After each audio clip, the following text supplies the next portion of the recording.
What's up, everybody? The Scene Snob here for the Scene Snob reviews, and this is Star Trek Picard, Episode 3, The End of the Beginning. So, basically, I'm going to do a little bit different of a format. When I do these TV shows, I tend to spew on and on about, what happened in the show and things like that, and kind of cover that. And I think that just kind of takes too long, and it doesn't really get down to the point. So, what I like to do is I'm just going to give a quick overview of what the episode is about, and then just go over some of my likes and dislikes. There may be some spoilers here, but I'm not going to go too in depth. I'm also might have some speculations or some things that I'm watching that I'm kind of picking up on, and then I will give my overall what I thought of the episode in a whole. So here we go. So episode 3, the end of the beginning, starts off where Picard is meeting Rafi, who was his first officer, which you will not know. They kind of show a flashback, but they never mention that. You will not know that unless you go back and read the comic book Countdown, Star Trek Countdown, which is the tie-in for this show. So basically, this episode is about Picard piecing together a crew to go out. Now, he doesn't have a general idea of what he's looking for yet. He's still looking for it. But by the end of the episode, he has down where he needs to start, and that is with Rafi's help. She finds out where Bruce Maddox, who is the doctor who was showed up measure in the episode Measure of the Man TNG, and knew data and studied data and wanted to kind of replicate data and who he was. So that is his goal. We have now figured out his goal, and we have gotten Picard into space. So he's back traveling again. Now, throughout the whole episode, you meet the cast characters that are going to kind of join him. They build up some new storylines to get to what he knows. He has to find Soja Asha, who's the doctor working on the Borg cube. So that is, his ultimate goal. But he needed to start somewhere. And the past 3 episodes, I figure, were just set up to try and figure out where to start.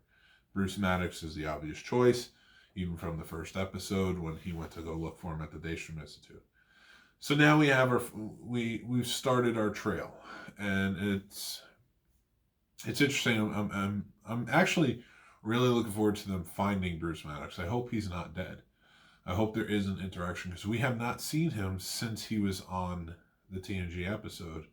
I don't know if the actor's still acting or how it goes, or they're going to bring him back or recast him. I don't know anything about that. Or they're going to just have him killed off. We'll see. But I am looking forward to it. So, some things that I really liked about this episode, in the beginning, you see a flashback from right after the synthetics attacked Mars in the shipyard. And it's to right after Picard resigned as a last resort to convincing Starfleet to continue saving the Romulans in evacuation.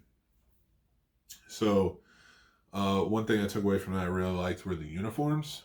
They're very sharp looking. My favorite iteration of the uniforms altogether has always been the red with the white collar, from the old Star Trek original series movies.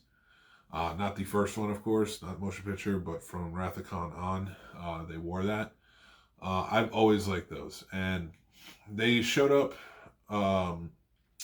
They showed up again a few times, like when you saw the Enterprise C, Kelsey Grammer's character, Captain, when he shows up as a cameo on TNG, he wore one.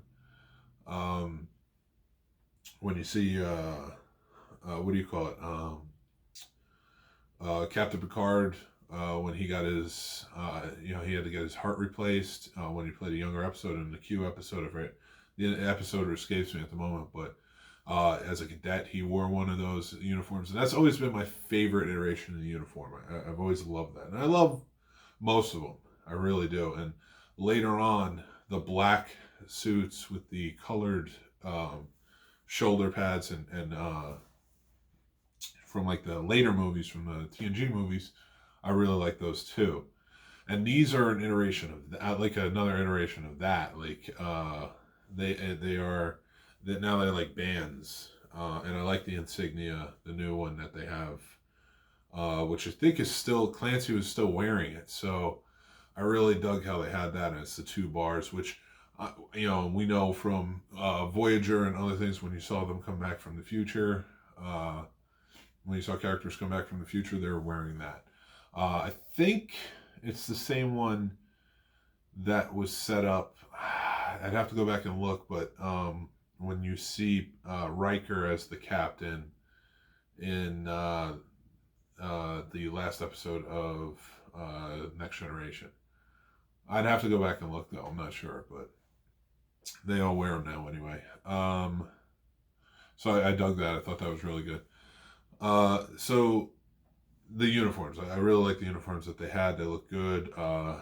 Rafi was wearing the gold, and of course Picard was wearing the red, and so I really like that. I really like the scene the blue as well. Hugh and Soja. So Hugh, if you remember in the episode I, Borg, in TNG, was a Borg that they separated from the collective, and he started gaining back his human attributes, say. So seven, an early one of the first, I would say, probably, who's disconnected from the collective, that eventually led to 7 of 9, understanding why 7 of 9 was disconnected, how they were. So that was the episode that set up. But Hugh is back, and now Hugh works on Borg Cube, essentially the graveyard that the Romulans took over, and he's helping to rehabilitate ex-Borg that have been disconnected. So I thought that's a really cool take on the character and what he's doing. And he takes to Soja, because Soja talks to the Borg. She treats them. Now, here's some speculation on my part. She talks to them and connects with them. And he sees this, and he's thinking, and this is just what I believe, but I think he thinks she's treating them as they're human. She's showing them dignity. And I think she's connecting with them because she's a synthetic, and I think she personally is a synthetic that derives from the Borg, like a futuristic version of the synthetic. I don't want to get on to that speculation too much because I don't know how close I am, but we find out a lot more with Soja in this episode, that when they go see, another thing I really liked, Hugh introduces Romulan character Ramda, and she's doing Romulan tarot cards. So the tarot cards, the entire time they're talking, she's talking about the future and things that she sees, and she's been disconnected from the Borg. As far as Hugh knows, the Romulans never worked out. They would try to do Romulans, assimilate Romulans, but it never worked out. And we're trying to figure out why. I think that might be because we will find out that maybe the Romulans had something to do with creating the Borg, or maybe that's why they hate synthetics so much. But again, that's speculation. There's nothing there. They haven't mentioned anything. It's just something I saw, and I'm kind of piecing together. I think it would be cool. But at some point, she calls Soja the Destroyer and tries to kill herself so she can get away from what Soja's going to do. So I'm anxious to see how this all kind of plays out. I'm very interested in that aspect right now. What's happening with Soja, Asha, and now that she's kind of being mentored by Hugh. So I think it should be pretty cool. And I also like the Narek and the Rizzo. They're the brother and sister Romulans who are undercover right now. And Narek is connecting with Soja. And Rizzo is undercover as a human working in security for Starfleet. Under Commander O. So anxious to see how that plays out, what their dynamic is, and what they're ultimately trying to achieve. Some other things I really liked. We met Captain Rios. It's his ship, the La Serena. There are things I didn't like about it, things I did like about it. I like him. He has an EMH, which is an emergent medical hologram, that comes on, and it looks just like him. It has an Irish accent. You find out that he was in Starfleet. He worked on a cruise or something happened and his records were wiped out. So it's kind of interesting to see what happened there, and I'm sure we'll learn more along the way.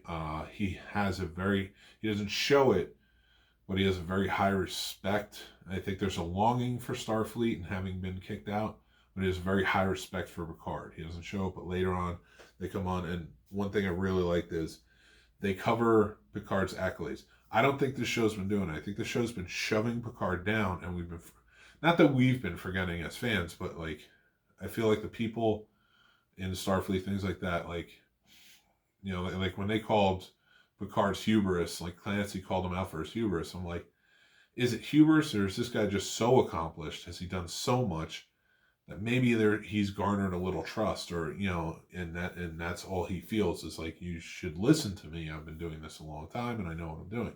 So, and I just felt there was never enough respect in the first 2 episodes until now for his achievements. And they kind of mention him, like, because later we have Rios talking to his EMH, and he said he calls out all of the things. Chief contact with the Q continuum. Maybe we'll get Q. That would be awesome. Arbiter of succession for the Klingons. Savior of Earth from the Borg. That's from First Contact, of course. And working with Spock.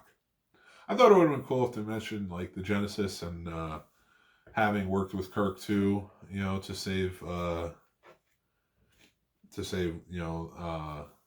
day in that, and Generations, but it was cool. It was cool that they mentioned Spock, and that was reunification, of course, and how Picard has connected in the world of Romulan. So I also like that Bruce Maddox is such a big part of it, and their goal is to go find him. I can't wait to see if he shows up. And so at the end, he has kind of like his makeshift crew together, and he's on, and they start, and he says engage, and they take off. Like, Rios lets him do it. Rios says make the call, and he goes engage and points, and then you see the ship go into warp, and they play the TNG theme. I thought that was awesome. Now, I did have some dislikes on this show too. Rios was smoking. Rafi was vaping. Gene Roddenberry was very against smoking, and he always like had a distaste for it, and he had his characters call that out. And I thought that was kind of disrespected. I don't know if it was to make the characters look cool, or were they trying to make a social commentary with the vaping? But then why have somebody, especially somebody who used to be a Starfleet officer, who is now smoking a cigar, is trying to make him look like a badass? Like, it just didn't work for me. I just don't think they should have done it. There's other ways to do it, and I think we are at a point in the future where they know not to do it, not to smoke, but, you know, whatever, we'll see. Like, I just didn't like that. So the La Serena, I don't mind the outside of the ship. The outside of the ship was fine. It was kind of boxy, but, you know, whatever, kind of very reminiscent of like the Firefly and Serenity. But the inside, like, it just felt too open.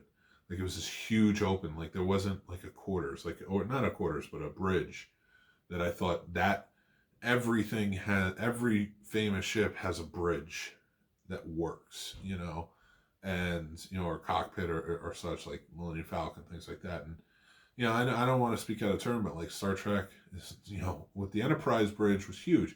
I'm not saying you had to make it look like that, but I just thought like maybe cutting it off from the rest of the ship, like rather than leave it all open, would have looked nicer. I just didn't like that.